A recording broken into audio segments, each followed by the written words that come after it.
guys, so today I'm going to show you how I do my simple puff on my natural hair. So first I'm just going to start off with an old twist out, and I will be using just plain old water as one of my moisturizers, followed by a moisturizing cream. And of course I'm going to be using my homemade oil blend to seal in the moisturizers, plus a shoelace to get my hair into a nice puff. And I will be using a brush that is called the Wave Enforcer. It's a double-sided brush. I'm going to begin by just spraying my hair with water. Now I do use a lot of water because my hair loves moisture, and more specifically it loves water. And water is just a great way of moisturizing my hair, hydrating my hair, and just waking up my hair and getting it ready for whatever hairstyle I choose to do.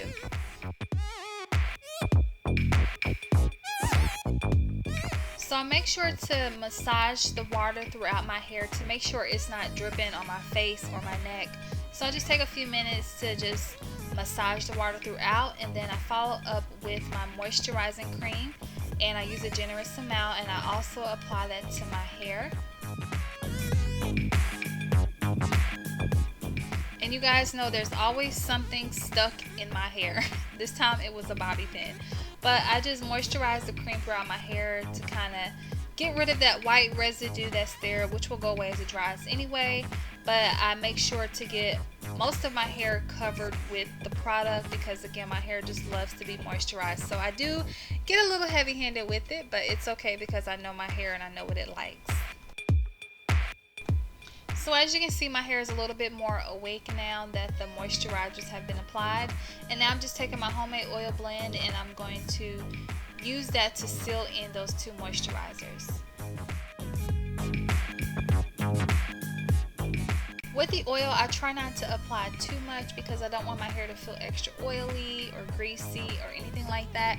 So I just apply enough to seal in those moisturizers so that my hair can stay moisturized throughout the whole entire day. But also too, the oil does add a nice natural sheen to my hair. So now moving on to the Wave Enforcer brush, I do prefer to use the firmer side. It just works a lot better with my hair because my hair is very dense and coarse. So I do prefer to use the firmer side over the softer side.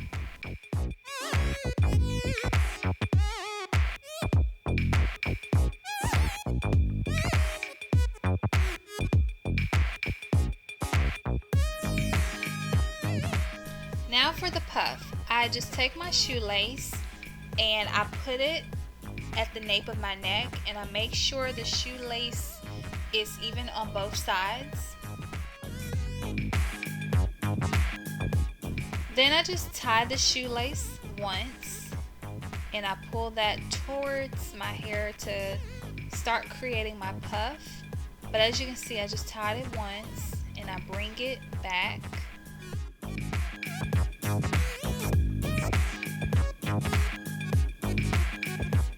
And then I just cross the shoelace. I don't tie it, I just cross it. And this is where I start to form my puff. So I start from the back and I just pull the shoelace up as high as I want it.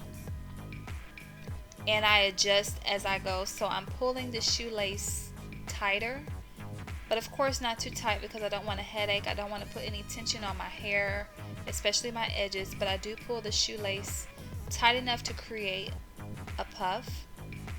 And then I tie it again right here, as you can see. And I tie it one more time just to secure it and to make sure the shoelace does not loosen up throughout the day.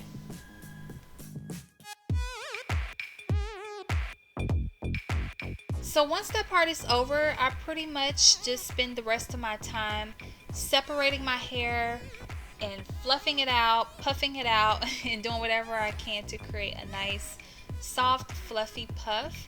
And sometimes I do have to use a little extra product because I may have missed some spots when I was moisturizing my hair early on. But at this point, it's just a matter of fluffing the hair out until I get the puff size that I'm looking for. I always make sure to pull some of my hair forward because, again, I don't want any extra tension on my edges, so I do pull some of the hair forward so it's not too tight and too uncomfortable.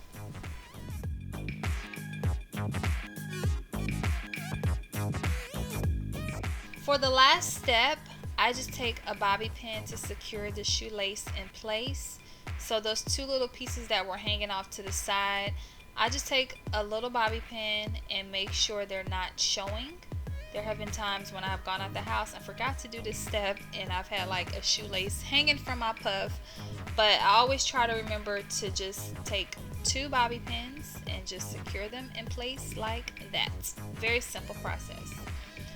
And of course, if I want my puff to be a little larger, I will use my pick to help lift the roots and to help heighten up my puff.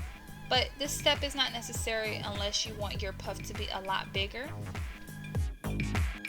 Alright, so this is the final result, and I decided to go with a little bit more of a toned down puff today.